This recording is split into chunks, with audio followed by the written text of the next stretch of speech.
Hello and welcome back to another episode of the Bunch of Nuts podcast. This is Dan here with Big Cass. As you can tell by my voice, the tailgate was a success. Undefeated when we host tailgates. Buckeyes, impressive win, 38-7 over Michigan State. You It was know, the quietest blowout ever. it was never really in doubt, never really concerned. A lot of amazing plays. The defense looked phenomenal. And like usual, Ryan Day calls off the dogs. Yeah, I think with the weather, it was raining off and on in the second half. I think with the weather, get your guys healthy because the next 2 weeks are going to be dog fights when it comes to physicality. I agree. It's going to get amped So, up now. especially in 2 weeks. So, Even this do week against Iowa. yeah, I do have a little concerns with tackling and the scheme, but I think it's just, but I'm optimistic that it's just Jim Knowles playing chess right now with the Big Ten and other opponents rather than checkers. That's where I'm at with this. I agree. What concerned me was for the second straight game when the quarterback was able to complete a high percentage of throws. And then when you couple that with and you pointed out that we were just trying to kill guys. Hmm. I was trying to wrap up. We were just trying to lay the boom. And I don't hate that mentality. I just hate when we're missing easy tackles. Yep. Now we also had some tough moments. I thought Emeka Buka, lead blocking, not lead blocking, but his blocking on the perimeter, setting the tone early, just mauling that corner on that one play. And then got up, looked for a flag, and like Emeka was like, no, What like what I liked about the offense was right after Will Howard threw that pick, yeah, we give up a touchdown. That very next drive, we went down and scored a touchdown. yeah, Like we faced a little bit of adversity. The game plan you saw was Ohio State was going to attack the DBs, yeah. attack the DBs, attack the DBs. That's a good strategy for the Buckeyes. If they haven't figured it out by now, that's a great strategy. Yeah, I mean, Chip Kelly is a phenomenal play caller. Like he really is. He's dialing up, and I think now that he's not a head coach anywhere. He's being like you could tell like he hasn't been creative, but he's you could tell like when needs to be creative, he's going to, especially that reversed on fourth down for Jeremiah Smith for a touchdown. Like, It was such a good play. No, it was. It was. I love that call because it incorporates what Ryan Day wants to do. Like Ryan Day loves the jet sweeps and stuff, but that was executed perfectly because it wasn't into the short side of the boundary. Two, it felt timely, and then there was a good fake involved. Overall, it was much more stronger executed than just a speed sweep like what we do. yeah, it was, and I think too, especially Ohio Hit State. guards pull too. What's that? The guard Yeah, pull too. yeah, the guard pull. I'll have to really relook at that play again. But I think that all in all, like with the offense, we had some moments where there were moments which I think are good. This our offense has been flawless through Yeah. 3 games. I'm glad that we had a holding penalty, and we were able to still pick up a first down. I am glad that you know we were able to pick up a third. Like I'm just glad that we're able to pick up the third and shorts. Like that to Yeah. me is tells you I'm glad this offense is face some sort of adversity because, like I said in the pregame, the front seven of Michigan State is pretty legit. And like I told Mitch, like your buddy Mitch, I was like, look, Michigan State always has a linebacker that's like 5'10" and is a white 5'10" linebacker that's like a bowling ball. Like, and they did. I don't know that They his had name. well, they had number seven, who I call the Vontez Perfect of the Big Ten, I Turner. 9 tackles, a tackle for loss, and he hurt Will Howard. That guy was on something. I mean, he had a great game. That guy. I mean, like if I'm an NFL scout, I'm putting him on my big board. Like Yeah. he's got to be a draft pick at least. The and you could tell Michigan State players were trying. They were trying to No, get Ohio they State chippy. they gave us fits. I was very happy with the level of competition. I think they're what they showed. They didn't win. I think Childs showed some growth though. Like when you go back and look at his numbers were not terrible. He had the fumble, he had the pick, but he actually played probably his strongest game of the year, believe it or not. It wasn't Aiden Childs that cost him that game. Velling, the veteran tight end, he fumbled. That was big. But at the end of Giles fumbled. at the end of the day, too, this Ohio State team was just locked in. Yeah, and yeah, as much as we have the tackling issues and the DBs playing 10 yards off the ball, when we needed to force a turnover, we forced a turnover. The only time they scored is when we threw an interception into their own area and they went and scored the next play. So like this defense fixed their adjustments. Were we happy at the beginning of the game? No, but they fixed it. So like that's why I'm saying Jim Knowles is playing chess with everybody right now rather than checkers because he's gonna dial up some good defense in 2 weeks. I strongly believe that. I agree. On the offensive side of the ball, I just want to touch on this. It felt like, the running game was good. It didn't feel like we got going. Explosive runs. We get those explosive runs, but we got the power runs, which was great. But I'm calling this a bad day. We still had 185 yards and two touchdowns on the ground. Now, two touchdowns were Howard and Jeremiah We Smith. still outran rushed Michigan. I know, which is crazy. Um, and Michigan State only had 47 on the ground, so really, really solid, performance. And then Jeremiah Smith. Ugh, Uh, I know we watched the Alabama game. We saw the Ryan Williams touchdown right after this because for some reason the Alabama game too. Well, this Ohio State versus Michigan State and Alabama versus Georgia both supposed to kick off at 7:30. One kicked off at 8:15 and one kicked off at 7:30. You tell me. Um, because the Ohio State game was done it felt like 40 minutes yeah, before the Alabama game was done. yeah. We I mean, game and there was still like 10 minutes left in the fourth. let me tell you, the Blinikoff Award is going to go to a freshman this year, either Ryan Williams or Jeremiah Smith. And and then someone posted the three best wide receivers in the nation are two freshmen and one that plays defensive back. It's Travis Hunter. Yeah.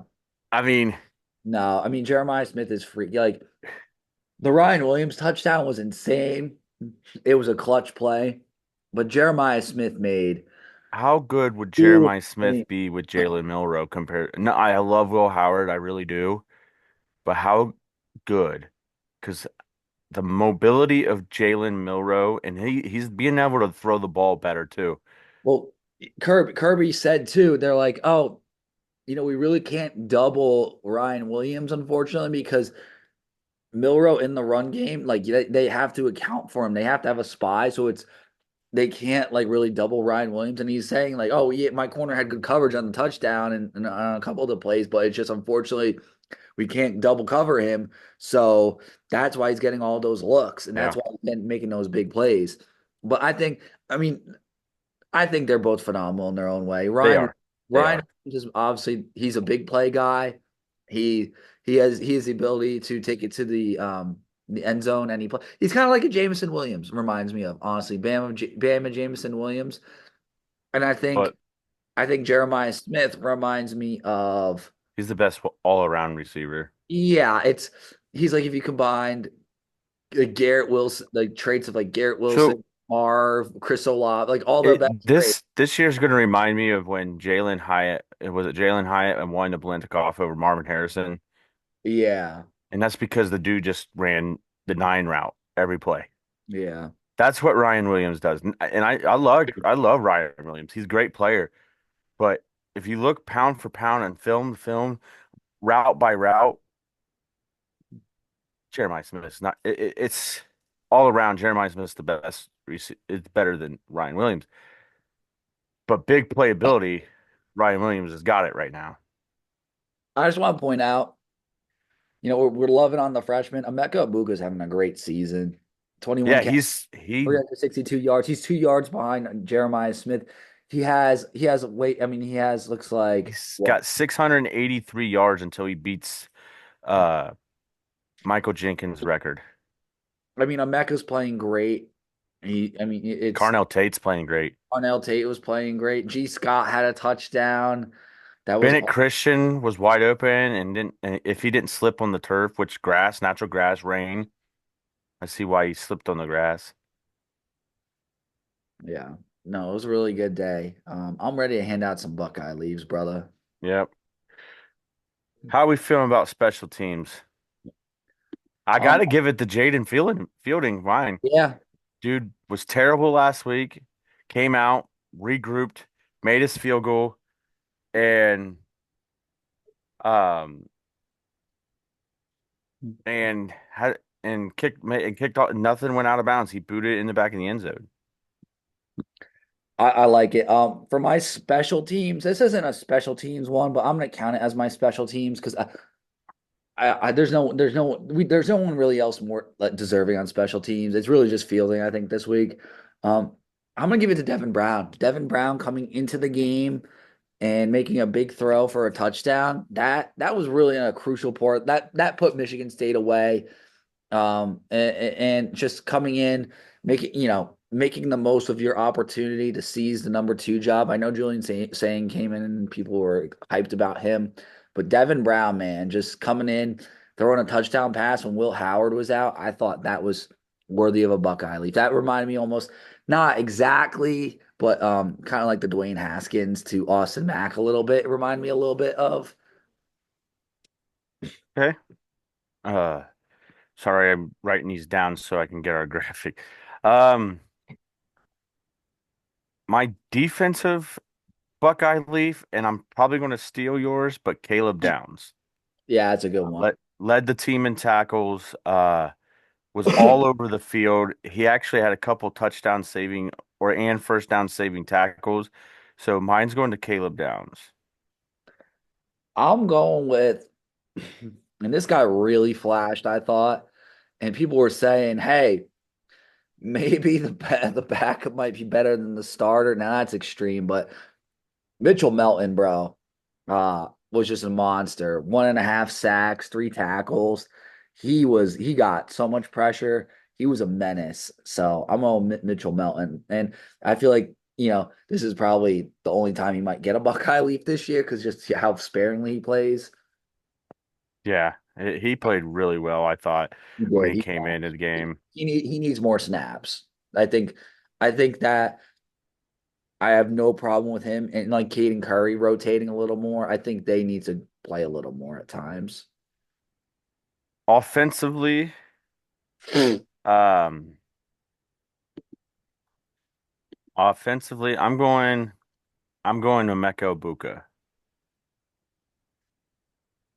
He had a great game. 7 catches, 96 yards. I believe he Touchdown. had a touchdown, and his blocking was really good. And then obviously this is no surprise. My Buckeye leave is going to go to Jeremiah Smith. Amazing. Just This is his third out of 4 weeks. He's gotten a Buckeye leave 3 out of the 4 games. it's just every week he does something more and more crazy.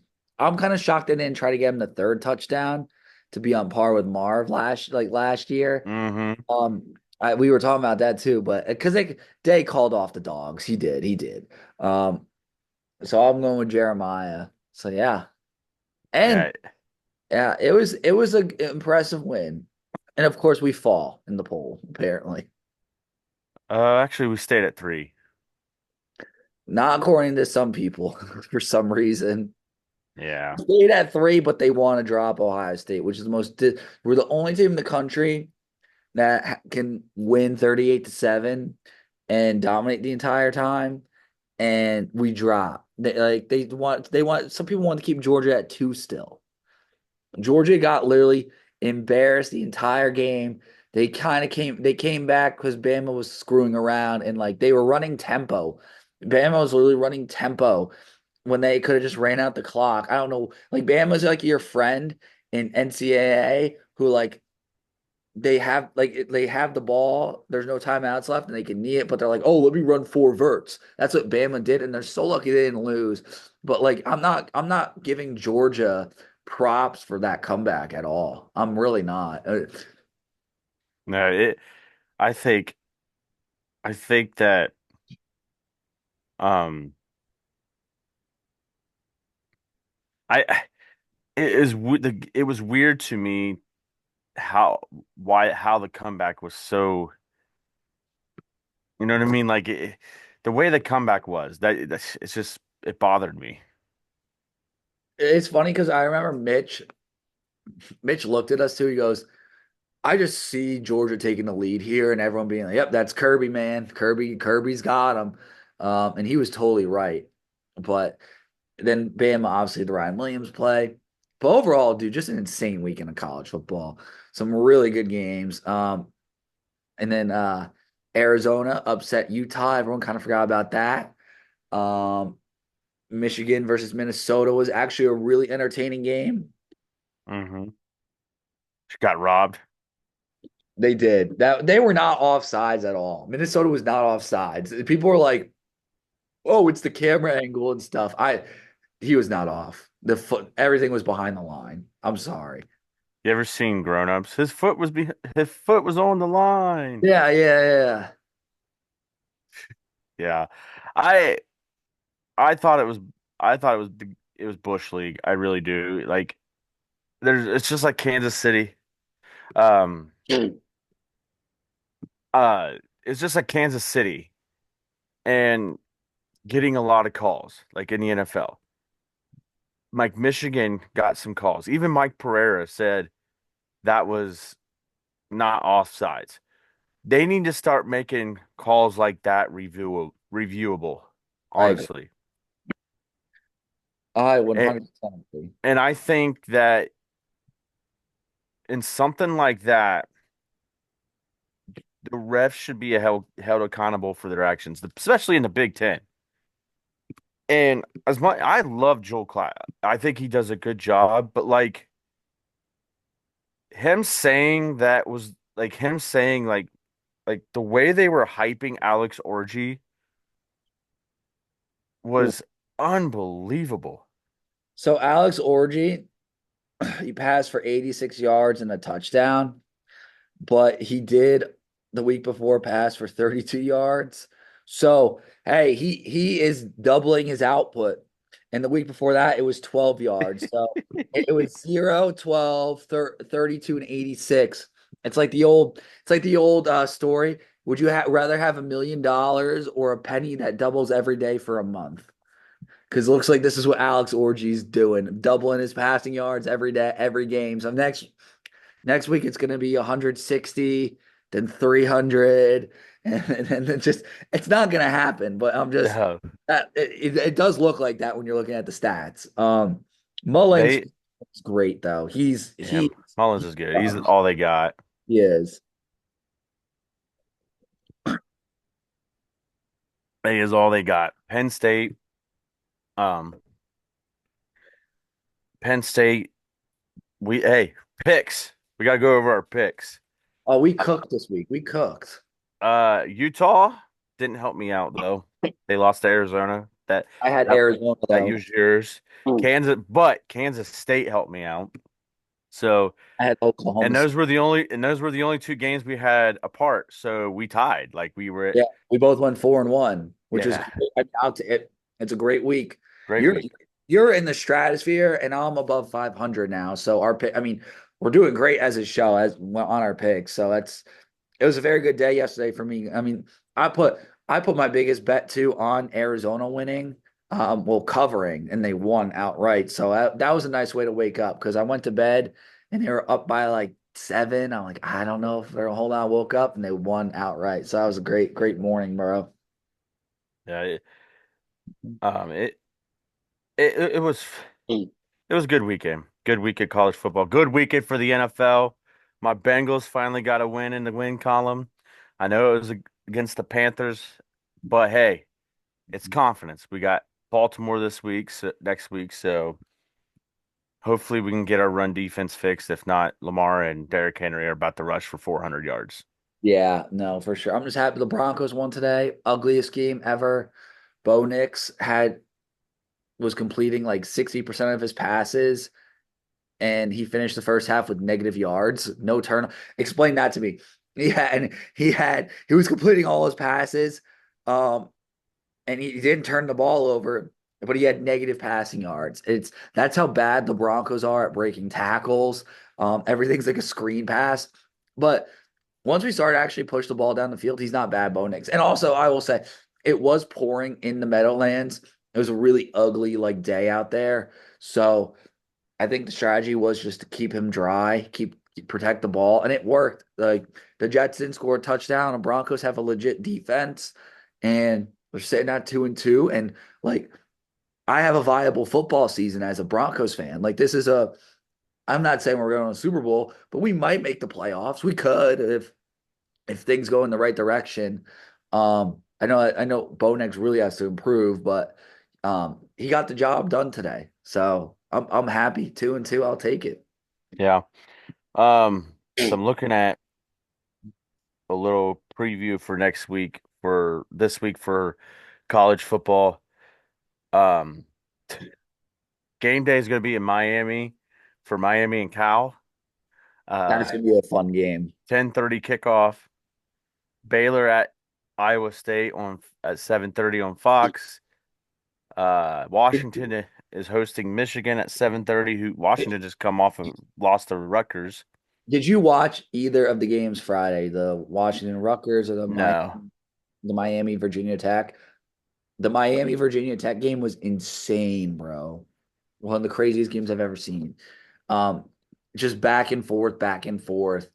Just some crazy plays. Cam Ward, how he led them down.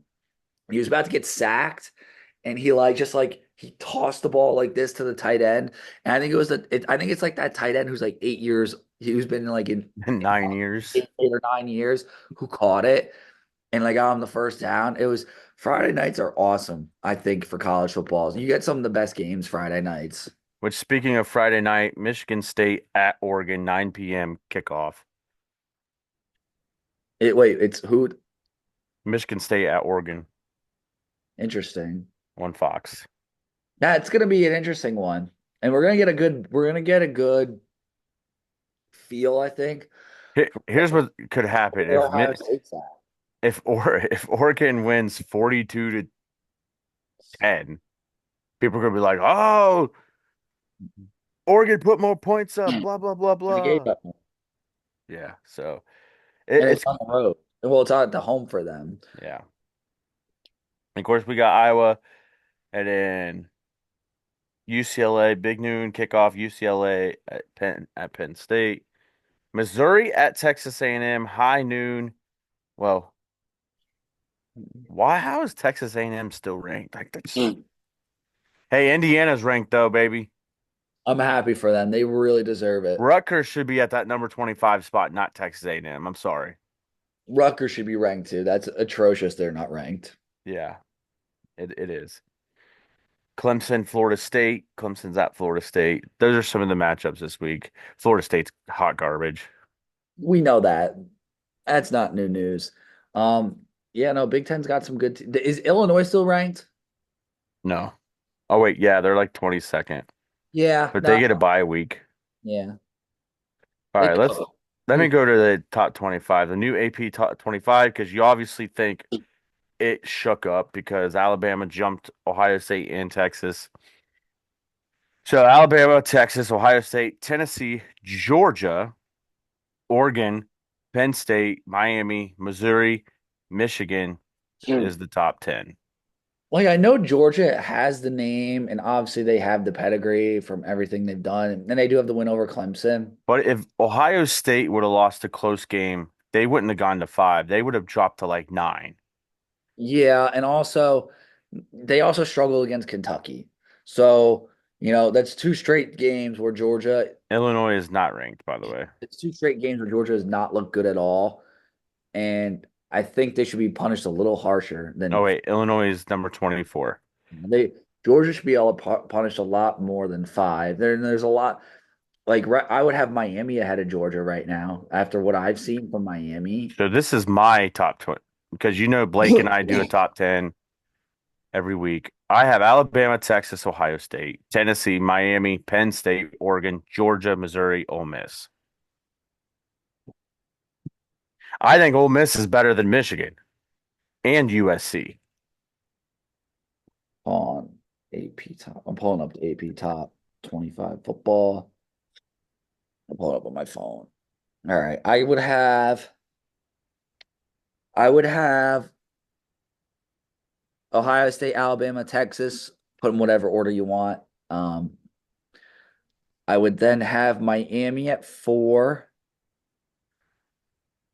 Tennessee at 5, Oregon at 6. I would have Georgia at 7, So Penn State 8, Missouri 9, and then I would have, this is crazy, BYU I would have 10. I would put BYU in my top 10. They've so they've Ohio State goes into Eugene, beats Oregon, not this week, but next week. Goes into Eugene, beats Oregon. Do they jump Texas and Alabama? no, we dropped 3. Do you not know how this works? No, we But in go reality, think about this though. Texas beat Michigan on the road, jumped everybody, went to number one. Alabama wins at home against Georgia, jumped everybody and went number one. If Ohio State beats Oregon on the road, there ain't no way they'll jump Texas, but there ain't no way they're going to get the Alabama treatment because, I mean, that's it's such a joke at this point though, bro. Like I'm just happy that I'm not fighting over like 4 playoff spots because then it's not a joke. Then I get actually mad and I'm very upset and like as long as we win the conference, we're guaranteed a top 4 spot now, and yep, we're gonna probably be in the playoff regardless at this point. yeah. So it's I'm not too worried. This team's gonna show it on the field, and I want to get back to this before we wrap up the show. This is a tough team. Devin Brown coming into the game, throwing the touchdown pass, tough. Emeka Buka's blocking, tough. We didn't even talk about this play. Cody Simon on that Oh fourth yeah, down. That was the toughest play I've seen out of this. Like this team is so tough. They just seem different. I don't care where they rank us. Please disrespect this team. Please do it because yeah, I know this team is out for blood and they're yeah. gonna prove it. And I'm like, I'd like it, to know where Mark D'Antonio is right now. yes. And Actually, Mark D'Antoni was there every chit game chatting with Ryan Day, but every game they've come out this season and they've executed. yeah, The defenses look great for the most part. Um, Offenses look great. And we have these schmucks like Desmond Howard out here. Not Devin Howard. Desmond Devin Howe, Devin Brown, Will Howard. No, we have these schmucks like oh my God. We have these Desmond schmucks like Howard, Desmond Howard out Danny here. Cannell. Yeah, Danny Cannell just saying, oh, Ohio State took the first month off and stuff. Well, We were I supposed to play Washington. yeah, I disagree, Desmond. Devin. Danny Cannell. Who? Yeah. It's just like Chris Canty who called out Joe Burrow. It's Joe Burrow's fault why they're 0-3. Meanwhile, Joe Burrow is the first quarterback of the year to have like over 300 something. I think it was like Yeah. 350 Joe, yards, touchdowns. Joe Burrow. It took him 138 pass attempts to throw an interception this year. So, and the interception wasn't his fault. He was hoping that Jamar Chase would have cut out instead of cut in Yeah, on a scramble. But it hey, it's crazy, man. It's how some what's your feel on Iowa? Like you got Iowa State and BYU. Like Iowa State beat Iowa, and that's secretly a good loss for the Hawkeyes. So Well, we're gonna find out a lot about the Hawkeyes this week when we preview them and we play them. I will say this: I think they're solid. I think they're going to be a good, really good challenge. They're going to challenge our three linebackers for And sure. I think this game's going to be pretty competitive and pretty close. Just the way the styles are. As of right now, I'm looking at the spread. Ohio State is a 20.5 point favorite. I love it. So hopefully I think by time we preview that game, it might be a little lower because, you got to look at the schemes and stuff. So, and it would be interesting. You see how Ryan Day talks to the media on Tuesday. We got to start reacting to that. So I know we do, but that's I okay. that's all I got, bro. That's As all I got. everyone can tell, we're hurting. It was a fun night. I drank probably 10 Michelob Ultras. Cass drank probably like 7 Miller Lights. I probably drink because at the pints and they come in nine. I probably drink nine of them. Wow. Yeah, we had a I night. I felt it like I felt or I because I hadn't drank like that in a long time.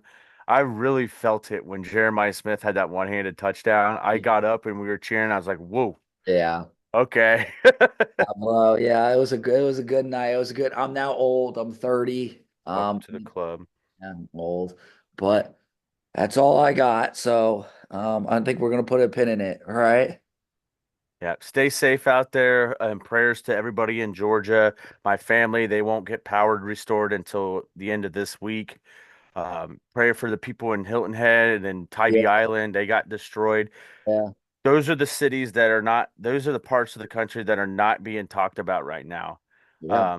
It's all about Florida and Tennessee that's getting talked about with the flooding. So, It's bad. It's bad. I do feel like Gatlinburg area, Asheville, North Carolina, Greenville, like all that Appalachia areas of like Eastern Tennessee, Western North Carolina, um that got hit so hard. yeah. So yeah, And, if you can donate to a relief fund, please do. yep. Um yeah, it's a And prayers for my family because they live on the eastern part of Georgia. They had to retreat to my other cousin's house in Atlanta where they didn't get really hit that hard. But you know, my cousin, she's just her two babies and her husband are hosting my aunt and uncle, her two older boys, and my cousin and her husband and two kids. So prayers for my cousin that's hosting everybody to deal with the family drama, but prayers for my cousin, those family members that have no power, and my uncle who's got to stayed in stay in the bottom port of Florida because he was on vacation, but he can't go home yet, like because he has no power or anything. He's got his camper and his motorcycle, so hopefully they can get it restored by the time the end of the week. So I did send some Cash App some money to them to my family.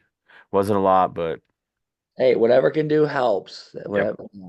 But that's all we got. We'll see you all, Wednesday, Thursday, preview Iowa. Thank you so much for listening to another episode of the Bunch of Notes podcast. And as always, go Bucks. Good Bucks.